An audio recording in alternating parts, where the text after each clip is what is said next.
గ్రామాల్లో రూరల్ ఏరియాలో ఉన్న గ్రామాల్లో ఫార్మా కంపెనీల మీద పెట్టించాలనేటువంటి ప్రేమ మీకు ఎందుకు, అంత కోరిక ఎందుకు?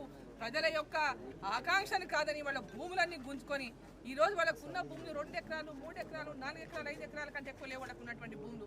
దాంట్లో 2-3 అన్నదమ్ములు ఉన్నారు దాంట్లో. మరి ఈరోజు వాళ్ళు అడుగుతున్నారు ఫార్మా కంపెనీలో మీరు ఉద్యోగం ఇప్పిస్తామంటున్నారు, భూమికి పైసలు ఇస్తామంటున్నారు, మాకు ప్యాకేజీలు ఇస్తామంటున్నారు. కానీ ఆ ఫార్మా కంపెనీలో రేపొద్దున మమ్మల్ని ఉద్యోగంలోంచి పీకేస్తే రేపు మమ్మల్ని కాపాడే నాదుడెవడు?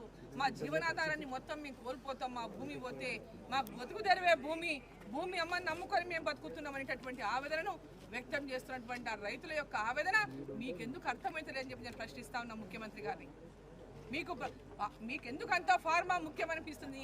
ఓటు వేసినటువంటి నిన్ను గెలిపించిన ప్రజల కంటే నీకు ఆ ఫార్మా కంపెనీ ఎందుకంత ముద్దు అని అడుగుతున్నా నేను.